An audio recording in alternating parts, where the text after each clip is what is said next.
অবশেষে ক্লাব বিশ্বকাপে ব্রাজিলের ৪ ক্লাব থেকে অবশিষ্ট রইল আর একটি। গতরাতে সৌদি প্রো লিগের দল আল হিলালের বিপক্ষে ২-১ গোলে জিতেছে ফ্লুমিনেন্সের সেই জয় তাদেরকে নিয়ে গেছে ক্লাব বিশ্বকাপের সেমিফাইনালে। এদিকে আজ সকাল ৭টায় শুরু হওয়া ম্যাচে চেলসির বিপক্ষে পরাজিত হয়ে টুর্নামেন্ট থেকে ছিটকে পড়েছে পালমেইরাস। চেলসির বিপক্ষে ২-১ গোলে হেরে ক্লাব বিশ্বকাপ থেকে বিদায় নিয়েছে ব্রাজিলিয়ান চ্যাম্পিয়নরা, যার মধ্য দিয়ে টুর্নামেন্টে অংশ নেওয়া ৪ ব্রাজিলিয়ান ক্লাবের মধ্যে ৩টার বিদায় নিশ্চিত হয়েছে টুর্নামেন্ট থেকে। আর কেবল একমাত্র ক্লাব হিসেবে ফ্লুমিনেন্স আছে ক্লাব বিশ্বকাপের সেমিফাইনালে। চেলসির বিপক্ষে পালমেইরাসের পরাজয় আত্মঘাতী গোলে। ম্যাচের ১৬তম মিনিটে পালমেইরের গোলে এগিয়ে গিয়েছিল চেলসি।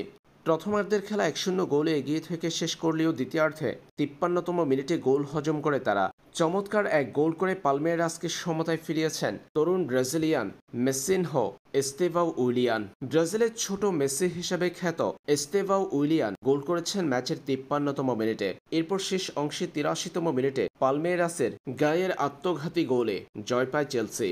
সেমিফাইনালে ব্রাজিলিয়ান ক্লাব ফ্লুমিনেন্সের মুখোমুখি চেলসি ফ্লুমিনেন্সের লড়াইটি অনুষ্ঠিত হবে আগামী ৮ জুলাই বাংলাদেশ সময় রাত ১টা অর্থাৎ ৯ জুলাই।